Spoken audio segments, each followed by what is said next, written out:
Taming the High Cost of College, Episode 85.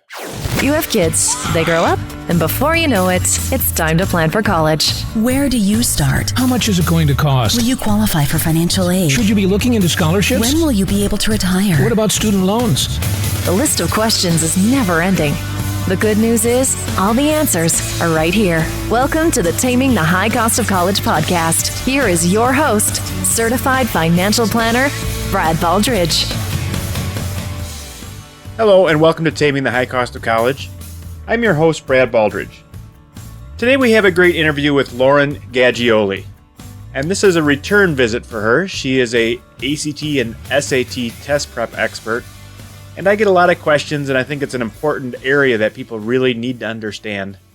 So I brought her back to talk about the updates on the SAT, as well as chat a little bit about strategies that seniors might have. In other words, if you're about to become a senior, if you're a rising senior right now, occasionally there's seniors out there that are not quite happy with their test scores, whether they've got a particular goal in mind that they haven't met yet, or maybe they just started late or they didn't test well the first shot. So now there's seniors or soon-to-be seniors that are trying to decide, should they test again? So in this episode, in the second half, we're going to actually talk a little bit about what you should or shouldn't do as far as thinking about testing again as a senior. For some families, testing again is kind of that last-ditch effort to get to where you want to be.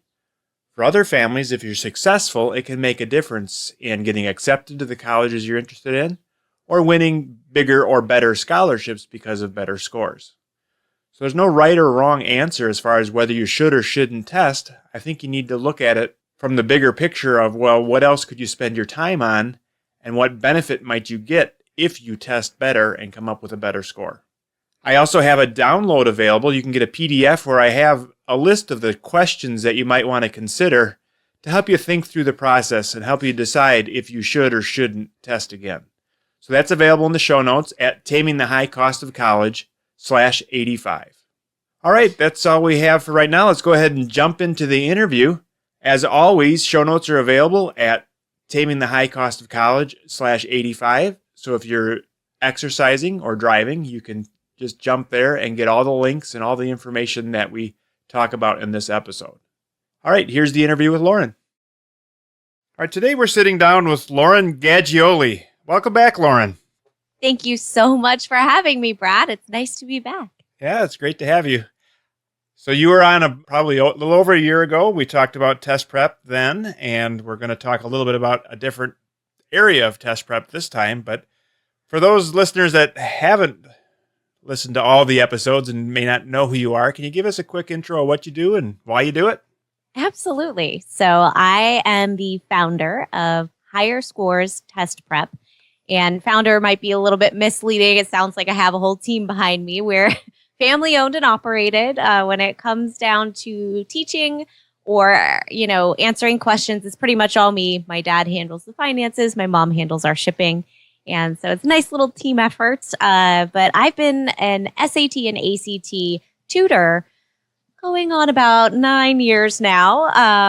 And so, it's one of those things that it's quite taxing. And then, you're driving around, you're logging lots of miles. But I loved the work. I really loved helping students crack the code of these exams. And when I got married, my hours were pretty much the inverse of my husband's. And we said, okay, how are we going to make this work? Because I'm not seeing you at all. And at that point, I said, I've been considering these online courses. I've been thinking about it for like 2 years, driving around, listening to business podcasts. And so I crafted online SAT and ACT courses with a personal touch. As I said, we're a really small company. I still go and take these exams as a 30-year-old lady. I get the weird looks. The proctors never know really what to do with me. But, I'm dedicated to that piece of it because it helps me connect with my students. And even though it's online, as I said, it is with a personal touch.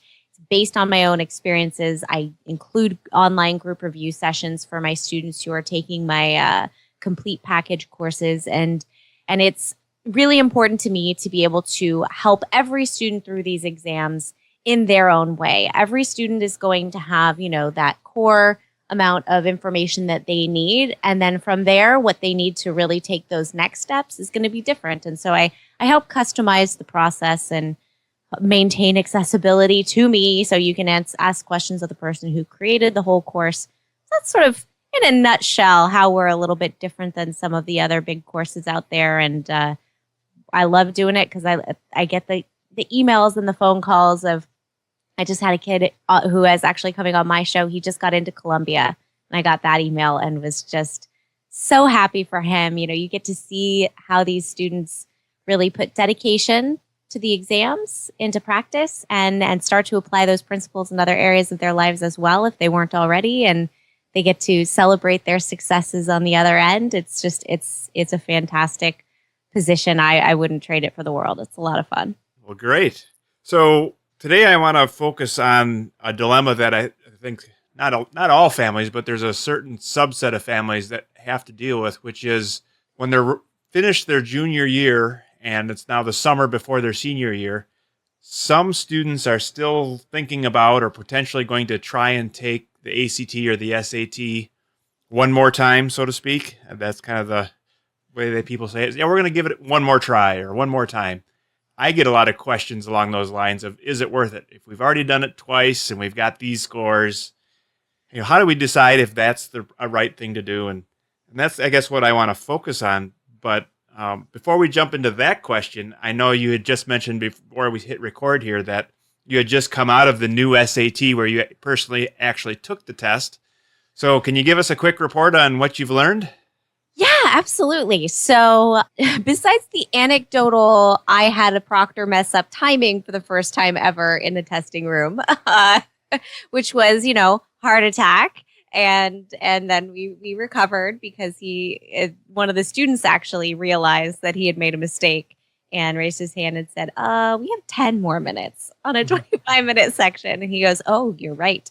So we did end up getting to finish that section. Besides that, you know, it did lay out quite similarly to what we see in the practice tests. That was my biggest concern, that things in the testing room would be dramatically different. The thing that strikes me, there were a few nuanced differences that, because of the fact that they are actually content-based, I can't really share. Technically, it's a violation of the policies that, you know, you sign before you take it. But I'm happy to say, you know, those changes did seem to make it a little bit easier. Whether or not that would hold on the next test, you know, because every test fluctuates and the content varies slightly. I cannot say yet. And, you know, because I don't have my scores back, I also can't speak to, you know, whether they were being as tricky as they have been in the past. You know, SAT, College Board, has a reputation, especially for the old 2400 test, of crafting kind of tricky questions. I have to say, I think that trickiness is holding in the math. Every time I take the math section, it blows me away how complex it is. If you are comfortable with dealing with mathematical principles in the real world setting, so we had, you know, a couple of things that were based in real world scenarios that as an adult, I understand because I've had experience with it. I'm not sure, you know, students are going to be right there on it with those kinds of questions. So, you know, and there were a couple that were very sneakily worded that when we got that extra time, which wasn't really extra time, it was the right amount of time, I was able to go back in that less pressure scenario and just double check some of my work, realized I'd missed a word here or dropped something there. It was like, oh, I see what you're doing. So old College Board is still in there. I think the math is sort of the main differentiator now between the new SAT and the ACT, as well as the essay. The essay is quite challenging. I specifically wrote an essay that was somewhat different than what they put out there as their kind of favorite, you know, best score sample essay that they put out on their website, because I wanted to test how much flexibility they would allow in the formatting of the essay. So we'll see, again, once the scores come back, what that looks like. But, you know, English and reading, really no surprises there. It's somewhat similar to the ACT. So really, I think, what I've thought and what I've posited the main differentiators were going to be held true on this one test day. Unfortunately, I cannot take it for June. We already were booked for a trip, so I will be taking again next October just to verify that there's some consistency from test date to test date. I didn't get an anomaly, but fortunately, no huge surprises. That was something I was very excited to see. I still have concerns for students going to take that test. I think the math is going to be a tough haul for a lot of students. Okay.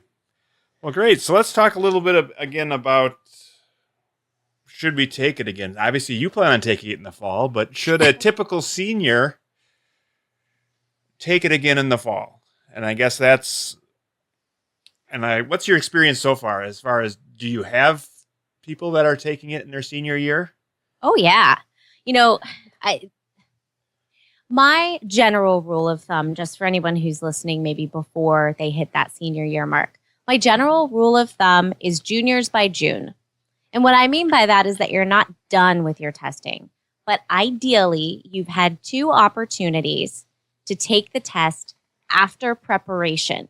And the deadline for that sort of best practice is June of your junior year. I like students to head into the summer after their junior year, their rising senior summer, with real scores in hand, because oftentimes students are thinking, oh, I can totally get this number or score on the ACT or SAT. I look at my GPA, that's what I'm going to get. And I get the call once those scores roll in of students going, I totally underperformed my ability. I know I did. They have this sense that their score just isn't quite where it should be, and they know it because they feel like they can't leverage their actual knowledge to the best of their ability on test day. Right. So for those students who are in that situation, if you're coming into this and you're, a sophomore listening to this, have your plan to get those scores June of junior year. Right. And I, as a kind of the overall planner, when I'm working with parents, we need to see some sort of score by the middle of the junior year. And it doesn't have to be an official score, but it has to be something to work with. A lot of families need to know if your student's going to test at a 25 in the ACT or a 30 in the ACT, or I guess translating it to SAT, are they going to be a 2200 or a 1700 kind of kid? Well, they can't be either of those anymore. Right. Well, I'm using their old numbers, which... Yeah, absolutely. So that's why we're talking to someone like you, because I don't understand the new numbers, and I don't have a lot of kids in my neck of the woods that take the SAT. But yeah. The point being is you need to have some idea where your student is going to test. Now, for my purposes, even the pretest, the PSAT or whatever the ACT is using now, the plan is gone, so I don't know what... I think is the new program. Right. So all the pretest, they project this is what you're likely to do, but all that information is useful when you start doing your college planning. So Ideally, families have a practice test or a real test or something under their belt in December or February of their junior year. Now, I guess getting back to the situation that we're talking about, a lot of families, right or wrong, whether they did it on purpose or by accident, don't have enough testing done by June of their junior year. Yeah. So what types of families do you typically see that do it over again? Is it someone that's going to try the 5th time, or is it someone that just didn't do well in their junior year and didn't take it enough, or all the above, or... So I'm very much a quality over quantity gal. I really believe that students need to prepare before their first test date, their first official. There are free practice tests online that you can get, but you need to do something. Effort needs to be expended because you study for your chemistry test on Tuesday. This test has thousands of dollars in it, literally thousands of dollars in scholarship money. So if you're not doing anything, then something's wrong with the conversation that's happening that's sparking motivation. What I generally see, and unfortunately sometimes I see first-time testers in their senior year, which puts a lot of pressure on the student, and students under pressure don't tend to perform as well. I do see some students who have gone and taken it 3 times, never prepared, sort of expected that their score would just go up, and they didn't do anything, and then their score didn't go up, and now they're 3 tests in, and they're going, well, I guess now it's time to put together a plan. I also sometimes have my students come back to me and ask the question, I always recommend 2 back-to-back test dates. What I mean by that is if you take, the February ACT, you'd also sign up for the April ACT right away so that the prep that you do for that February ACT, you don't forget by the time you hit that April test. And a lot of those students have seen some nice improvement. And by the time they get that second score back, their motivation is such that they're going, I can see now that there's 1 more point here for me and 2 more points over there, and I want to go get those points. They know that they haven't hit that ceiling. They know that there's more in the pot for them. Mm-hmm. So that student is the ideal student, the student who's done really well, but is sort of going, ooh, I think there's more. And I think there's more based on facts, based on the fact that I've improved so far. I've put in the time to understand the test. And I, as the student, can pinpoint those areas that I can now target in and get the more points on. So that's ideal. Right. The student who's tested 5 times, you know what? They may need to prepare and actually test like for real, right? Right.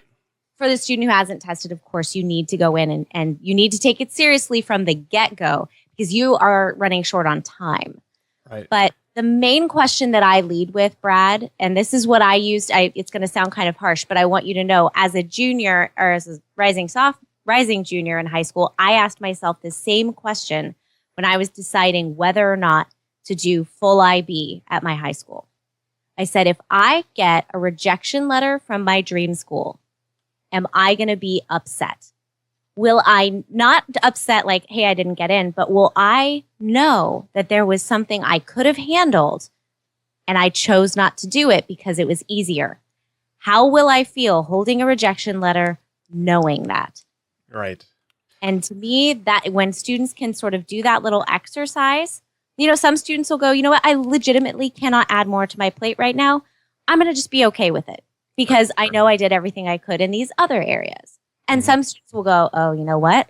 It will devastate me to know that I did not have the foresight to think about this. And when I had 1 rejection letter in the batch. It was Columbia. Ironically, my student got in. I was rejected. I ended up going to NYU instead.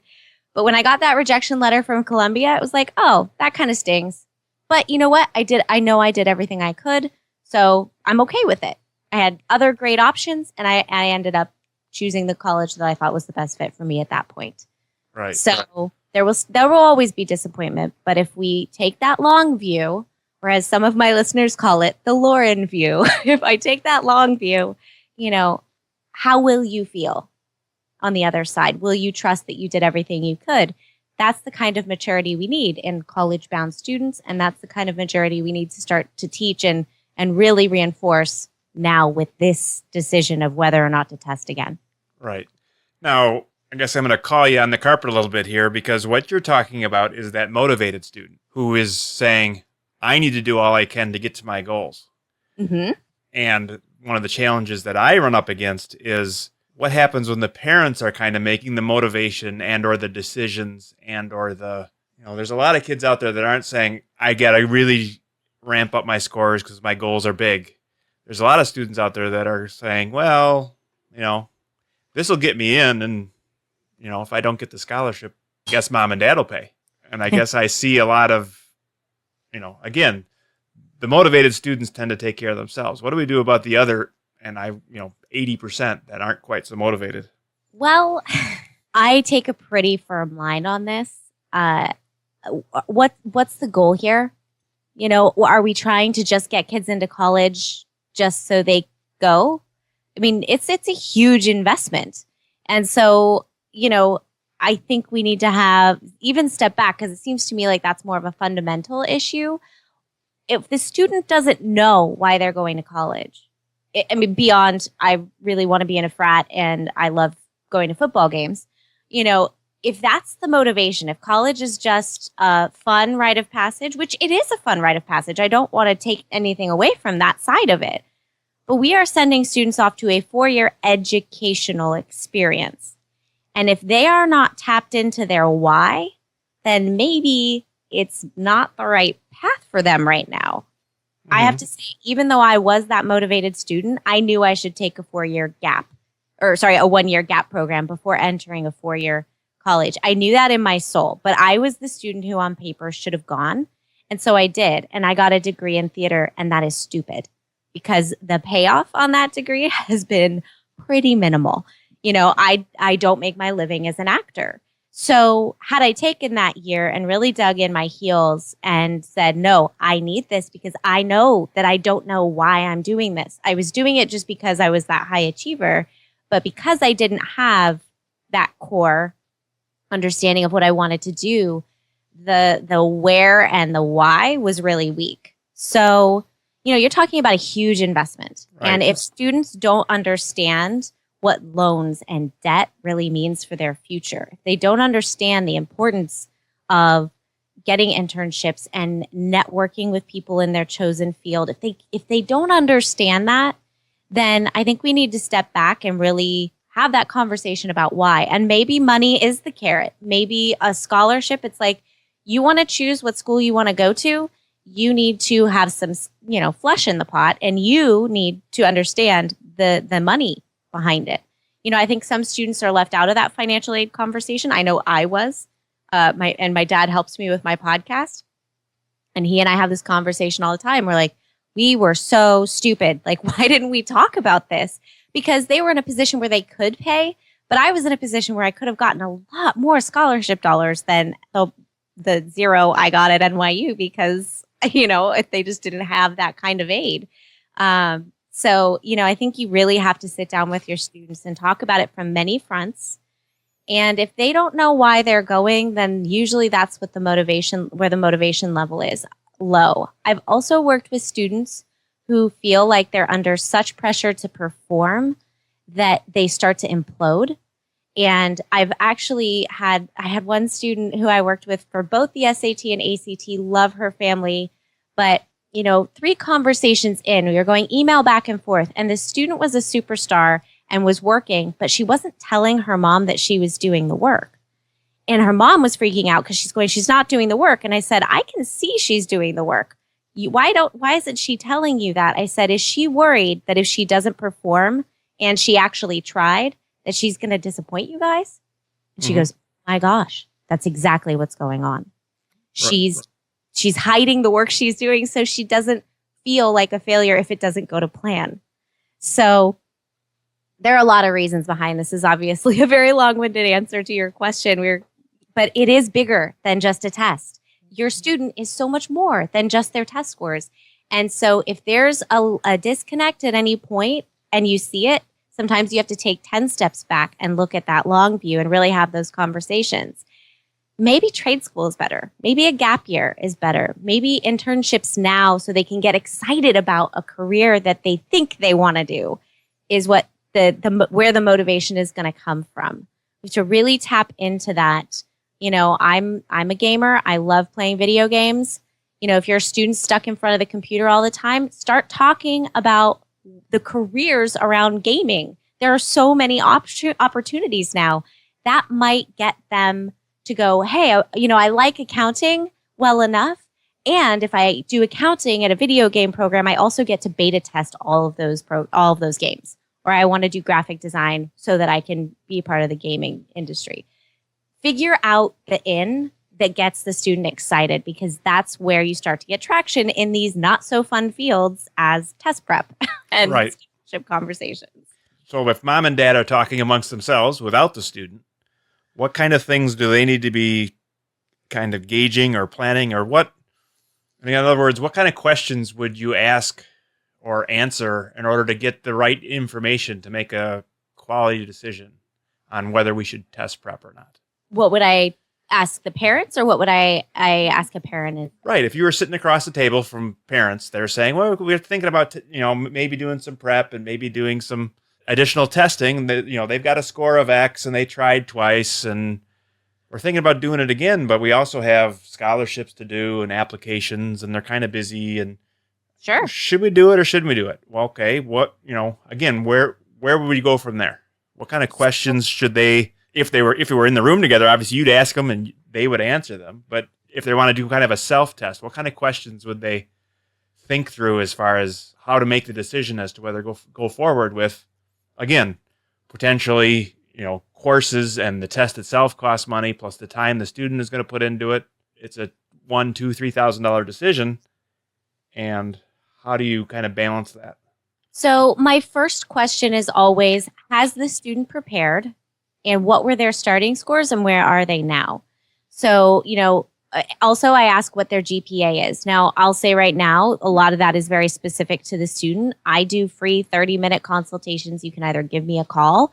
My phone number is on my website, or you can sign up for a free 30-minute consultation with me. You set the time, I call you, and Brad, I'll give you the link for that so you can put it in the show notes. But, if a student's really far off the mark with they're a 4.5 GPA, but they're getting a 23 on their ACT, that doesn't line up. Something's going on there. I know I can help fix that problem. But if they're a 4.5 and they're getting a 31, getting a 32 literally means answering 4 questions more across the entire test right. So, do you want to put in that effort? Really look at the schools you're looking at. Are you already in the ranges? And if you are, maybe there's someplace else you can put that time to make sure that you stand out. You're spending time with your personal statement, things like that. Going out and getting an internship in a field you're interested in just to learn more and make sure you're on the right path. You have to look at the whole view, but where there's big discrepancies or where there are thousands of dollars, that this is your student's favorite school, and all they need is one more point, and that means that you get $10,000 a year for that educational experience, which means you get $40,000 for an investment of, in my course, $497. You should probably make that trade-off because financially it makes a lot of sense. Right. So that's what I tell families as well. So what are your goals and how close are you to what you might need? So one of the things I help families do is figure out what the schools are looking for. And a lot of people say, well, how do you figure that out? And the simplest answer is you ask them. Yeah. And they will tell you. Sometimes they'll beat around the bush a little bit. Sometimes they'll give you a direct answer. But that is, you go to their website, you do some research there, you talk with the admissions people. You ask questions like, what does it take to get in, and am I on track? Or what does it take to win the scholarship, right? Because there's different points that people are after at a particular school. You might want to do well enough to be accepted, and you'll worry about the money some other way. Other times and that might be a state school as well, where maybe there just aren't any scholarships anyway. But in my neck of the woods, our flagship, Madison, has pretty high standards, and it's a top tier school. I mean, we're lucky here in Wisconsin that we've got a great school at a great price. All you have to do is get accepted. Mm-hmm. And then we've kind of below that, we have other state schools that also are a little more competitive, and they also have a line. It's not as tough as Madison, but another state school with a line where you kind of need to get over that line to get accepted. Mm-hmm. And it's that way with just about any state and any school list that you're looking at, is they have lines. Sometimes they're very fuzzy, and sometimes they'll come right out and say it. Well, no, you need to have a 26 to have a shot at the scholarship. Or they'll say something like, last year you needed to have a 26 to get the scholarship. This year we don't know for sure where the line is going to be, but most of the time, year over year, things don't change that much at a typical school. That where it was a 26 this year, now it's a 29 next year. Maybe it goes up to a 27 or down to a 25 sometimes. The point being is you need to understand kind of the why and whether there's a prize at the end, so to speak. I mean, if, again, looking at some of the schools in my neck of the woods, a 28 will get you accepted and no scholarship. A 29, a 30, a 31, a 32, and a 33 will also get you accepted, but no scholarship. Hmm. So if you have a 28, 29, you can say, oh, I work hard. Maybe I'll get it to grow. But in the end, it won't make a difference. Conversely, right. I've had a lot of families that are on the bubble. Then it's a discussion with the parents and the student that I recommend they have and say, all right, if you're serious about this school, as you mentioned earlier, will you be upset if you're not accepted? Because you're on the line and there's no way to know I mean, and certainly talk to the school to get their feel too. Don't take my word for it, but do your due diligence and figure that out. How much time do you think if we look at the time commitment, if we're saying, all right, one of the resources, the resources that we always deal with planning for college are time, money, and emotions. Those three things will be invested in the college process. So obviously we've talked a little bit about the money. We can, your course is $500. The test itself is what, 50, 60 at this point? Yeah, 60 because you should be taking it with writing with rare exception. Right. So the test itself is probably not the bigger deal, but certainly the prep that you might spend some money on. But I think the other side of it is the time. So if a student's going to spend 100 hours preparing and he can make $8 an hour, that's the equivalent of $800 in one way to look at it. Or they could spend the time improving their essays or doing their applications, etc. So how much time do you think a family, when they're having this discussion, should budget so that, if you were a parent saying, all right, we're gonna do this. We agree that we're gonna go for it. This is what I expect you to do. Yeah, this is going to change depending on who you're speaking with. When I'm tutoring, it's, $3,000 if you want to do a full tilt tutoring onslaught with it. And that's going to be 2 hours a week plus about 6 to 8 hours of homework across the week that you should be spreading out. To do my online course, that is the equivalent in terms of all the content that I teach of that $3,000 tutoring, that's the $500 course. That one, it's a 24-day study guide, but it's self-guided. So if you sign up 24 weeks ahead of time, you're doing 3 hours per day for each of those 24 days, and you're doing it once a week, and there's no homework. Most students sign up in the 8 to 12 week window, though, and that's ideal because you do need to visit the test occasionally throughout the week to sort of build that knowledge. And that's what I recommend for students who are, frankly, the ones who are motivated, know that they need to get this done, see why, understand why, and are willing to put the effort towards it. Okay. I don't babysit and nor do tutors. I think that's a misconception that somebody sitting at the table is going to help your student more because they'll make sure that they do their homework. That's not the point of having a tutor in the home. You've got to make sure that your student is intrinsically motivated. I have some lower level courses, ones that take 3 to 5 weeks, and I have one that's a 1 hour cram plan course. It's literally called the cram plan. If you want the most results, though, you need to go full tilt. But if your student can't handle it, my quick prep course, it's strategy only. It's 3 hours. It has a 10-day syllabus that comes with it, with practice material and all that. It just depends on your student. And that's something that, when I have that phone call with a parent, we usually are able to very quickly figure out which place is the right fit for their student. But specifically talking about those seniors, time is of the essence, which means on the testing side, right? You don't have time to take a test, get your scores back, think about whether you're going to do it again. Really, if you're taking the ACT, you have the September and the October test. You can take the December test, of course, but hey, that's that's really up against the deadlines, and for some of you, it's past the deadlines. For the SAT, you have the October and maybe November and possibly December. So with just 3 tests for each of the test types, and I would not cross the streams. I would figure out which test you're taking and commit to it and go full tilt. But, as we're looking at this and trying to decide how much time to put towards it, you have to think about how much time you have to change your mind on the other end, right? So if I get a junior and they say they want to do quick prep, and I know that complete package is a better fit, I can recommend that and say, I think this is going to be the better fit, but if you want to give that quicker course a try, fine, go ahead, give it a shot. You have more time, but just understand I'm recommending this now. 9 times out of 10, the kiddos come back and they have to take the higher level course anyway, which ends up being wasted time. Okay, so let's talk about, I just want to kind of recap because I don't, the test that you said is around $500, that has 24 lessons or something.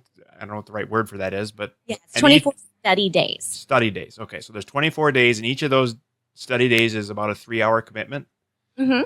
So we're looking at in the neighborhood of 75 hours. Now, Ideally for 8 to 12 weeks. right. So, and ideally, if you're saying, well, that's 75 hours, you don't really want to say, all right, well, you're going to do it 40 hours a week for 3 weeks and be done. No. No, we want to spread it out. So, okay. So then your ideal situation, you said, is at least 12 weeks? 8 to 12. 8 actually works really well. It's 3 meetings. So if you look at any of like the in-home courses or the in-class courses, their kids are going to have to go somewhere and either spend an entire weekend or it'll be spread out over the week. Keep in mind, you'll also have homework with most of those courses. With this, you put it wherever you want in your schedule, and that allows you the flexibility, but you're still putting in the time, and there's no additional homework. Right, exactly. So you're saying, well, yeah, so you say I have 24, so you can say I'm going to spread that over 8 weeks, so I have to do 3 a week, and then it's kind of up to the student. And again, because I think most parents don't even know where to start, and they're just trying to think this through. So if you have that conversation, I guess that's the last concept that we've kind of touched on, but I think we want to really nail down is your student's motivation and commitment. I always, and again, I don't know a lot about test prep, but I've tell a lot of parents that not only will you get what you pay for, but you'll also get what your student will actually commit to and participate in. If you're paying, the most expensive courses in the world, if your student isn't motivated and isn't willing to put the time and effort in, if they're just going to sit there, it's not going to work. So what do you look for as far as, will this be effective as from a commitment, or, how do you, again, if you were a parent having this discussion now with Junior and saying, okay, we've decided we're going to explore this, but here's what I expect. A, you're going to spend 9 hours a week for the next 8 weeks doing this stuff. And B, you need to try and work at it. How do you gauge, or what's your kind of responses are you looking for, or, give us your ideas of that conversation. What kind of things we should hear or request or encourage or whatever? So for me, I tell parents, after I speak with them, I say, I've got a lot of video on my site. Go have them look at the video. If my voice and my manner is nails on a chalkboard to them, they're not going to engage with the material. They can call me if they would like to ask me any questions. But, we're, again, sending these young adults off to live on their own, sometimes thousands of miles away. We have to make sure that it's a process that they own. I think obviously the work needs to be done. One of the things that I like about being online, if you have sending your student off to a classroom and then students coming home and reporting back, you probably never actually interface with the teacher. With me, you are going to get email updates, and both parents and students can get the same email updates. Parents have to opt in. Students definitely get them, but parents have to opt in for them. So you can be as hands-on or as hands-off as you want.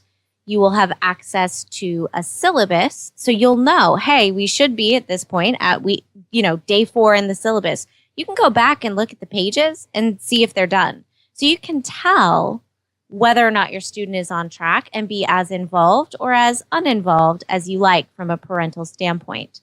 So, and before you even get access to the course, I walk students, this is for the complete package, I walk students through, these are the 3 things you need to do. You need to write this in your calendar. You need to make sure that you're signed up for the test.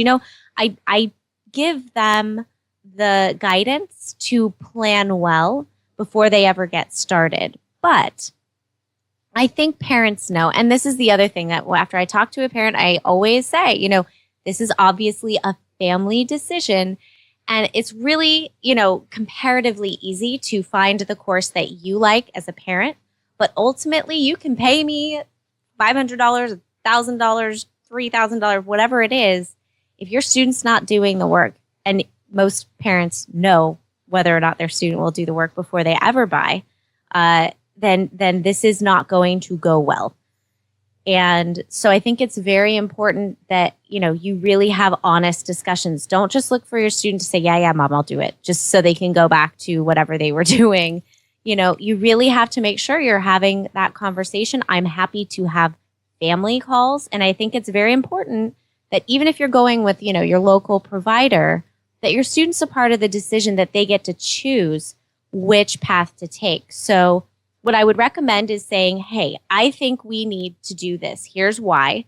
Do you agree? I think we need to prepare, whether it's scholarship money or admissions and the statistics at the schools that they are most interested in. Look at it on a neutral, not just having, parents saying this is the way it is. Look at it on the site. Have those facts in black and white and say, this is why I think this is important. Do you agree? If yes, then move forward. If no, game over, or continue to work on it. But if yes, say, all right, I think you need some help. Just going back and doing it again is not going to get you the score you want. Here are 2-3 different options that I found. And maybe it's an online program, an in-person tutorial, and an in-person classroom situation. Maybe you do something like that and say, let's look at these sites together. Which one resonates with you? Which one do you like? And then I would say, once they choose which of the options you've presented them with, you can then have a family meeting with the provider. So have a phone call or whatever to make sure that student is having the questions answered, parents are having their questions answered. And it's a team effort to commit to this, and parents can help. I think, you help them set up the schedule when you notice that in your calendar, they're out, goofing off. They're not actually sitting there for that 3-hour block or whatever.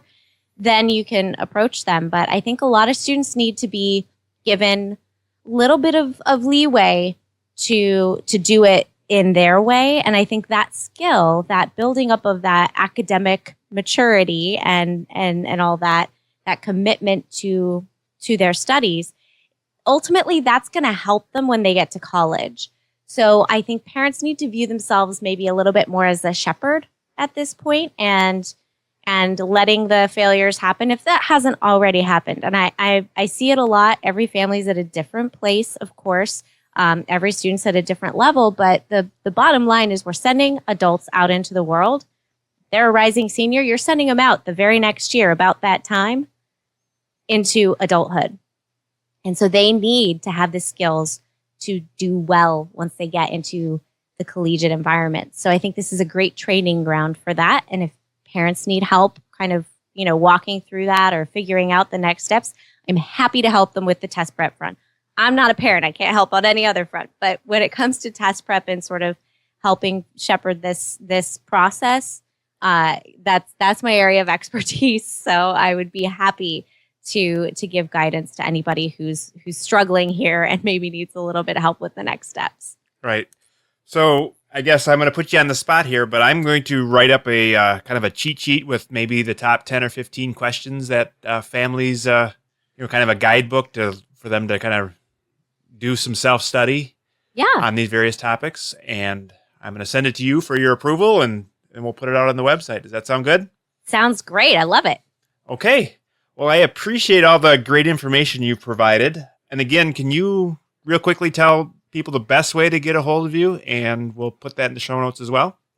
Absolutely. Yes. My website is higherscorestestprep.com. On the site, you can find my phone number and my email address under the Contact Us button. So that's really, I think, the best way to connect. I also do a live Facebook show every Tuesday. It's Test Prep Tuesday, 4:30 Pacific, 7:30 Eastern, over on our Facebook page, which is facebook.com/higher scores. You can come on, you can type in your questions in the comments, and I live will get back to you and tell you in real time what I would recommend.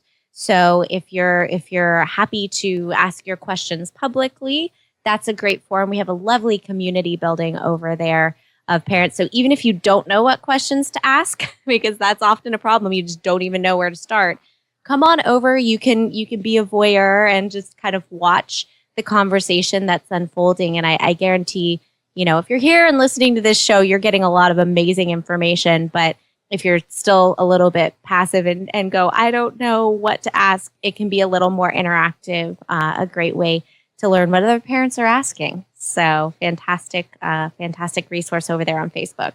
All right, Lauren. Well, it was great, and I'm sure we will stay in touch. Absolutely. It was lovely to chat with you again, Brad. All right, that was a great interview with Lauren. I appreciate the great information she's able to provide to myself as well as my audience. Hopefully you learned a lot as well. Again, as a reminder, I put together a list of questions for those of you that are thinking about that last-minute test. That can be found at tamingthehighcostofcollege.com/85, which is the show notes location, and there'll be a link there that will help you get to the download. That's all we have for today. If you enjoy what you're hearing, please send me some feedback, post a review on iTunes, or just give me a call. That's all we have for today. I appreciate you listening. We'll talk to you again next week. Thank you for listening to the Taming the High Cost of College podcast. Now it's time for you to take action. Head to tamingthehighcostofcollege.com for show notes, bonus content, and to leave feedback for Brad. The next step on your college journey starts now. Brad Baldridge is a registered representative of Cambridge Investment Research and an investment advisor representative of Cambridge Investment Research Advisors, a registered investment advisor. Securities are offered through Cambridge Investment Research Incorporated, a broker-dealer and member of FINRA and SIPC. Brad owns two companies, Baldridge Wealth Management and Baldridge College Solutions. The Baldridge companies are not affiliated with Cambridge Investment Research.